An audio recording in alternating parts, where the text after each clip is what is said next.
Bonjour à tous et bienvenue sur Mon Sport TV. Aujourd'hui, le magazine en partenariat avec Sport et Citoyenneté va s'intéresser à une thématique riche, l'image du sport.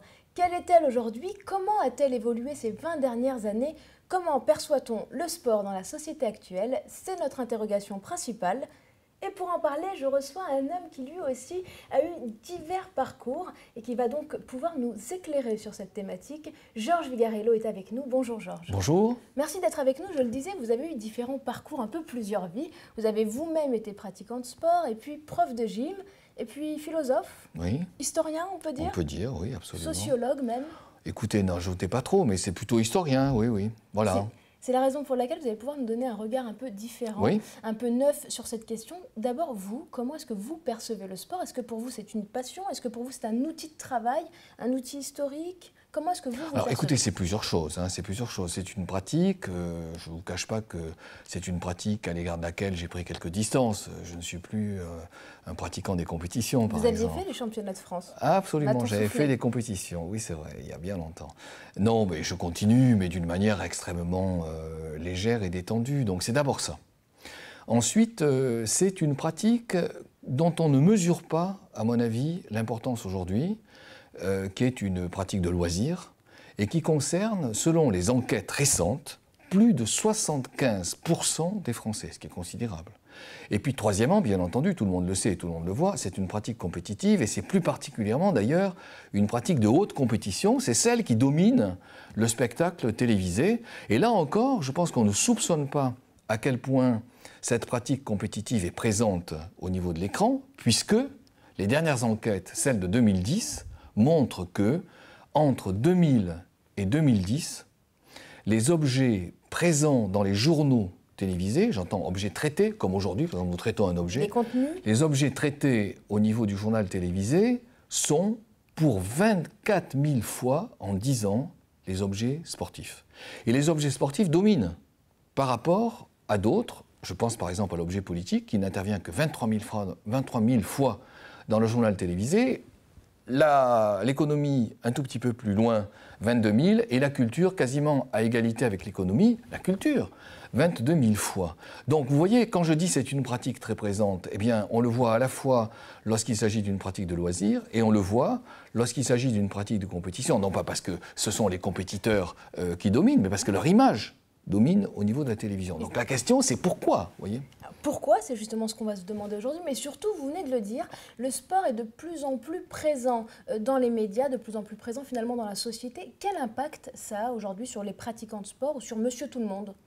C'est un impact qu'il faut mesurer de deux manières. Il faut d'abord le mesurer en termes d'image passionnelle, si vous voulez, qui correspond à celle que la télévision nous montre. Et là, je crois que ce qui est en jeu, c'est quelque chose de très spécial et en même temps d'assez compliqué que l'on peut essayer d'expliquer en quelques mots.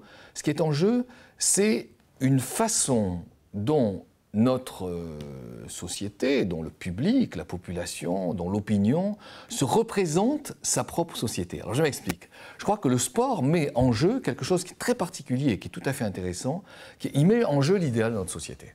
Il met en jeu l'idéal, c'est-à-dire qu'il met au même niveau des compétiteurs qui partent théoriquement à armes égales et qui vont se distinguer au bout du compte, soit par leur talent, soit par leur mérite, soit par leur qualité intrinsèque ou leur travail. Donc l'idéal de notre société, c'est ça. Les gens sont au même niveau et finalement, ils se mettent en position de compétition et ce sont les plus talentueux qui l'emportent. C'est l'idéal démocratique, si vous voulez. Et donc, je crois que ce qui fascine, c'est bien à la fois le fait de voir des personnes qui sont dans une sorte de situation, au fond, où il y a de l'aléa et où il y a de l'attente, où il y a finalement de l'incertitude. Et deuxièmement, au bout du compte, c'est le talent qui va l'emporter. Donc je crois que ce qui excite finalement au niveau du public, c'est ça. Donc ça, c'est toute la part compétitive. Maintenant, il y a autre chose sur laquelle je voudrais insister, c'est la part qui concerne les pratiquants de tout le monde, c'est-à-dire les pratiquants du quotidien, le monde amateur, mais plus que ça, même pas ceux qui sont en position de compétition, ceux qui sont en position de loisir. Et là, je crois qu'il y a quelque chose de tout à fait nouveau et qui me paraît très important, c'est l'enjeu que représente le corps aujourd'hui. Alors on va y venir. La façon dont on l'éprouve, la façon dont on le met en scène, scène, la façon dont on l'entretient. Et ça, c'est justement une thématique qu'on retrouve beaucoup dans votre travail. Et on va y venir dans quelques instants, mais par rapport à ce que vous disiez à l'instant, le sport comme l'accomplissement de ses rêves, comme la réussite du surpassement de soi, l'identification justement de Monsieur Tout-le-Monde aux athlètes de haut niveau, il y a cette partie-là dans le sport, et puis il y a l'autre aussi qu'on revoit depuis quelques années, et ces derniers mois particulièrement. Il y a le dopage, évidemment, il y a la violence qui arrive dans les stades. Est-ce que le sport, comme vous le disiez tout à l'heure, c'est l'idéal de la société, mais aussi ses revers? Non, alors en fait, dans votre question, qui est tout à fait juste, il y a plusieurs choses. Alors, c'est l'idéal de la société. Et c'est un idéal qui se met en scène sur un mode apparemment très moral. C'est-à-dire, nous sommes tous égaux, et c'est le talent, le travail et le mérite qui va nous distinguer. Alors bien entendu, comme cette pratique, elle investit énormément d'intérêt et de passion, elle court le risque d'être gagnée par des références plus ou moins obscures. Par exemple, la violence, bien entendu. Pour l'emporter, peut-être il faut quelque chose qui ne soit pas seulement le talent, le mérite, vous voyez. Deuxièmement, elle risque d'être emportée aussi par la corruption. C'est-à-dire on tente de corrompre finalement les adversaires. Et aussi, elle risque d'être gagnée par le fait que le recours à des produits transforme les qualités du corps et les rend évidemment plus efficaces. Donc, je crois que c'est la passion sportive, l'intérêt que le sport représente, l'enjeu qu'il représente, qui pousse finalement à un certain nombre de comportements que je ne peux pas qualifier autrement que des comportements transgressifs. Donc, dans une certaine mesure, le sport est porteur de ce risque-là. Je ne veux pas dire par là qu'il est nécessairement transgression. Je crois qu'il est porteur de transgression, d'où notre responsabilité à nous tous, une responsabilité considérable, à nous tous, à la fois journalistes, ceux qui s'intéressent de façon théorique à la question, mais aussi le pouvoir public, responsabilité considérable d'éviter que les transgressions puissent l'emporter. Alors, Georges Vigarello, vous êtes aussi là parce que vous êtes investi dans sport et citoyenneté. Est-ce que là aussi, pour vous, le sport a un rôle à jouer dans la société? Alors, je crois qu'il faut revenir un petit peu en arrière et ne pas forcément prendre en compte toujours le sport professionnel. Je crois qu'il faut revenir en arrière et prendre en compte le sport amateur.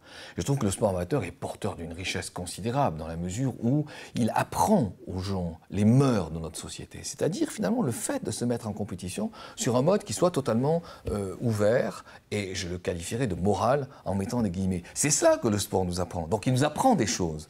Et à ce moment-là, bien entendu, pourquoi sport et citoyenneté? Parce que c'est un lieu où s'élabore, en quelque sorte, le fonctionnement de la citoyenneté, c'est-à-dire la confrontation avec l'autre, la confrontation morale, etc. D'où, personnellement, j'aurais tendance à insister très fort sur le rôle, à mon sens, majeur que le sport peut jouer dans les apprentissages de l'enfance, de l'adolescent, etc. Et par là même, le rôle majeur à la fois des éducateurs, de l'école, des entraîneurs. Donc vous voyez, ça met en place beaucoup de choses. D'une part, parce que le sport est porteur de richesses dont je viens de parler, et d'autre part, parce que ces richesses, elles doivent nécessairement être contrôlées, nécessairement être à la fois prises en compte, mesurées et en même temps contrôlées. Alors vous dites, on en parlait à l'instant, on va le développer un petit peu, vous dites que l'homme va chercher justement dans le sport son image. Comment est-ce que vous associez le corps et le sport, et comment est-ce que le dépassement de soi, de ces corps musclés qui triomphent, peut justement avoir un impact sur Monsieur Tout-le-Monde? Alors, je ne sais pas s'il recherche véritablement son image. Je pense que, vous voyez, il y a plusieurs niveaux de pratique, bien entendu. Ne parlons pas pour l'instant de la pratique compétitive et ne parlons pas de la pratique spectaculaire. Parlons de la pratique de Monsieur Tout-le-Monde. Effectivement, dans la pratique de Monsieur Tout-le-Monde, il y a le sentiment, qui me paraît tout à fait évident, presque sans discussion, il y a le sentiment que la pratique sportive renforce votre propre corps, transforme votre propre apparence, vous donne une charpente plus structurée, vous permet de mieux résister. Donc il y a ce sentiment-là. Alors bien entendu, ça ne s'obtient pas en quelques secondes, ça suppose du travail. Et ça entraîne du coup le fait que la pratique n'est pas aussi évidente qu'on veut bien le croire. Mais en revanche, elle est porteuse de quelque chose. Et ce quelque chose, moi je trouve qu'il est plus important sans doute aujourd'hui qu'auparavant. Je voudrais m'en expliquer en une seconde. Qu'est-ce que c'est que ce quelque chose? C'est le fait de transformer son corps. Or le corps aujourd'hui est devenu plus important qu'il ne l'était. Pourquoi? Parce que nous sommes dans des sociétés individualistes, nous sommes dans des sociétés où les sujets s'assument eux-mêmes, sont les représentants d'eux-mêmes, sont beaucoup moins qu'auparavant les représentants d'un métier, par exemple, ou même les représentants d'une classe sociale. Ils sont vraiment les représentants de ce qu'ils sont. Or, qu'est-ce que c'est le fait de représenter ce que nous sommes? C'est d'abord le corps. Évidemment, ce n'est pas que le corps, mais c'est d'abord le corps. C'est-à-dire que c'est le corps qui est en quelque sorte le missionnaire de ce que nous sommes. D'où l'investissement sur les pratiques corporelles aujourd'hui. Alors c'est le corps et c'est du coup finalement aussi le regard des autres sur ce corps. Mais bien entendu, puisque à la fois nous sommes ce que nous représentons, nous sommes ce que nous montrons, mais nous le montrons à qui? Nous le montrons aux autres. Et donc on voit très bien comment cet investissement sur soi a un sens qui n'est pas seulement psychologique, a un sens qui est social, bien entendu. Social. Alors, l'image du sport, aujourd'hui, vous le disiez, est de plus en plus présente. Il y a de plus en plus de publicité. Le sport a finalement un petit peu aussi envahi la société de consommation, ou l'inverse. Est-ce que ça fait partie du rôle du sport que d'être présent sur cette position-là? Mais vous voyez que tout ce que nous avons dit implique des niveaux qui ne sont pas exactement les mêmes. Exactement. Je crois qu'il faut vraiment prendre en compte ce type de palier et ce type de différence. Il y a la pratique ouverte, qui n'est pas une pratique compétitive, qui est celle de monsieur faisant ou madame faisant du jogging sans vérifier son chronomètre. Il y a deuxièmement une pratique compétitive où on vérifie le chronomètre, où on s'inscrit dans une fédération et on fait la compétition. Et puis il y a un troisième niveau qui ne concerne qu'un nombre de pratiquants relativement restreint, mais qui concerne un nombre d'observateurs et de publics extraordinairement étendu. Ce troisième niveau, c'est la pratique de compétition qui est celle de spectacle. Et cette pratique de compétition de spectacle, si on parle d'elle, elle a effectivement des responsabilités. Parce qu'elle met en jeu, je le redis, l'idéal de nos sociétés, et elle fait courir des risques transgressifs en mettant en scène, on l'a vu récemment, de la violence, en mettant en scène de la corruption, en mettant en scène du dopage. Donc si on parle de ce troisième niveau, il est excitant parce qu'il facilite nos identifications. On s'identifie à telle équipe par rapport à telle autre. Il est excitant parce qu'il demande de l'incertitude, parce qu'il donne du spectacle, et du spectacle live, qui est un spectacle extrêmement prenant. Il est excitant parce qu'il met en scène l'idéal de nos sociétés. Et il est risqué parce qu'en mettant en scène cet idéal de nos sociétés, il fait courir le risque d'un certain nombre de transgressions. Parmi les transgressions que vous évoquiez, il y a effectivement les incidents qui se sont passés récemment en athlétisme, 2 athlètes de haut niveau de la même équipe, en l'occurrence vous êtes très au courant de l'actualité. Qui en sont venus aux mains. Est-ce que ces champions, ce sont des champions, est-ce que ces champions-là, leur comportement va impacter directement sur les pratiquants, par exemple, d'athlétisme? Alors, je crois que ce qu'il faut dire, c'est qu'un champion ne peut pas être en quelque sorte exonéré de toute force passionnelle. Et sa passion est d'autant plus forte qu'il tente d'atteindre des résultats exceptionnels. En même temps, on attend du champion, bien entendu, qu'il se contrôle. Et donc je pense que les 2 athlètes dont vous parlez, qui se sont battus ouvertement sur un stade récemment, un stade que je connais bien d'ailleurs, qui est le stade de Monaco, exactement. Je pense que ces 2 athlètes devraient, en toute logique, être sanctionnés. Ils ont été suspendus pour Oui, je sais, j'ai vu. Mais est-ce que la suspension suffit? Donc, ils ont été l'objet, au cœur d'un spectacle qui est l'inverse de ce que le sport devrait montrer. Mais la passion, parfois, l'emporte sur la raison. Alors voilà, c'est le problème. C'est le problème, c'est que ce sont des pratiques qui ne peuvent pas ne pas être hors excitation passionnelle. À partir de là, tous les risques sont ouverts. Mais à partir de là, il y a des responsabilités.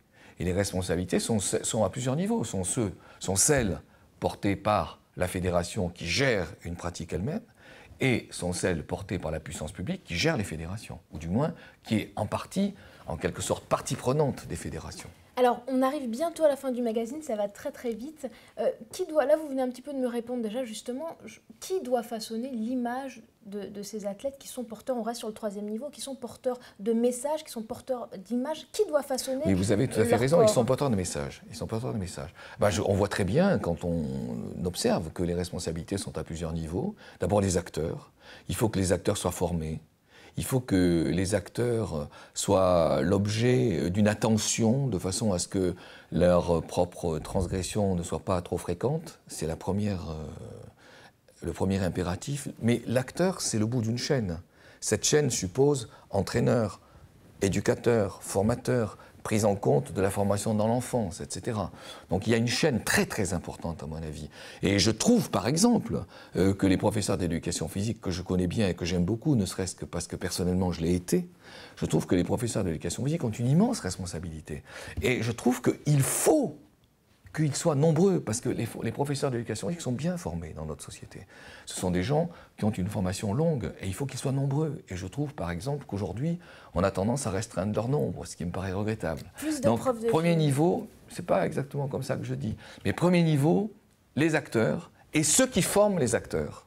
Deuxième niveau, les responsables institutionnels des acteurs. C'est quoi? Ce sont les fédérations. Et troisième niveau, les responsables institutionnels des fédérations. C'est l'État. Et l'État a un engagement absolument majeur dans cette affaire. Et les sponsors dans tout ça, finalement? Les sponsors, à mon sens, ont aussi une responsabilité, bien entendu.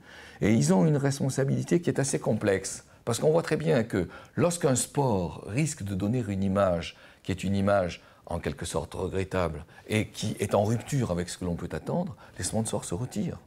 C'est arrivé, effectivement. Voilà, donc c'est très compliqué. Alors, le sport aussi dans la santé, c'est évidemment plus que logique, notamment pour vous. Vous avez d'ailleurs dernièrement sorti un ouvrage qui s'intéresse à la santé, qui s'appelle « Les métamorphoses du gras, histoire de l'obésité ». Le sport, là aussi, a un rôle à jouer dans l'obésité de plus en plus présente dans notre société. Écoutez, c'est évident que la pratique sportive a ses divers niveaux. Et j'ajoute que lorsqu'elle est pratiquée à un niveau trop élevé, parfois elle est contraire au principe de la santé.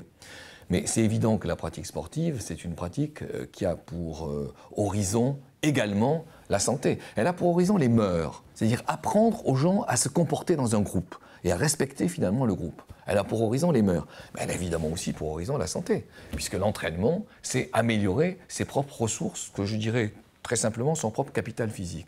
Donc bien entendu, la pratique sportive de ce point de vue-là doit être soutenue parce qu'elle participe à la santé publique, parce qu'elle permet à la santé publique de se transformer et, dans une grande mesure, de s'améliorer. C'est pas la seule qui concerne la santé publique.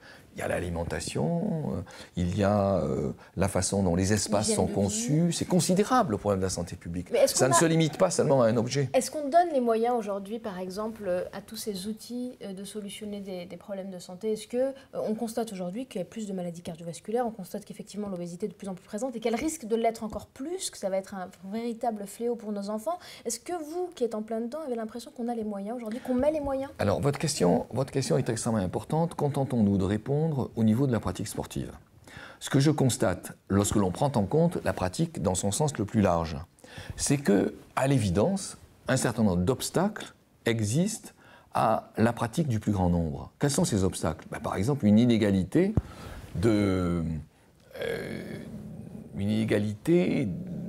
d'exploitation des terrains, d'organisation des terrains, de richesse de ces terrains au niveau géographique. Le rural est moins instrumenté que l'urbain, première chose. Deuxièmement, il y a une inégalité sociale. Ceux qui en gagnent moins ont plus de difficultés à consacrer du temps à la pratique sportive ou à payer, par exemple, leur équipement, leur activité. Donc ça, c'est une deuxième difficulté qui est à la fois sociale et économique. Je trouve qu'il y a un gros travail aussi qui serait à faire au niveau culturel. Il y a, par exemple, dans un certain nombre de banlieues, une difficulté plus grande de rentrer dans la pratique sportive. Donc ce que, personnellement, j'aurais tendance à prôner, c'est ce que j'appelle un droit au sport. Je crois qu'il faudrait qu'il y ait un droit au sport et que dans ce droit au sport, les principes d'égalité soient mis au premier plan, ce qui suppose bien entendu une entente au niveau des collectivités locales, une entente pour que des implantations d'équipements soient installées de manière égale sur la géographie de notre sol, ce qui suppose des ententes aussi dans le financement entre les collectivités locales et l'État, ce qui suppose une prise en compte aussi beaucoup plus forte de la formation et de l'éducation. Qui suppose une mobilisation de tous les acteurs Absolument. À tous les niveaux qu'on vient d'évoquer. Merci beaucoup, Georges Vigarello, de nous avoir éclairé sur ces différents niveaux de lecture pour cette thématique qui nous intéressait. C'est bien différents niveaux, vous avez raison. Je crois que c'est bien ce qu'on a compris aujourd'hui. Et surtout, on vous retrouve dans Les métamorphoses du gras, histoire de l'obésité. C'est chez Seuil. Au Seuil, oui. Au Seuil, c'est pour cette année, mais vous avez d'autres choses qui arrivent et on espère vous retrouver à cette occasion-là. Merci de nous avoir accompagnés. Je vous en prie. Merci à vous de nous avoir suivis. Je vous retrouve très vite sur Mon Sport TV et vous connaissez la règle, restez connectés.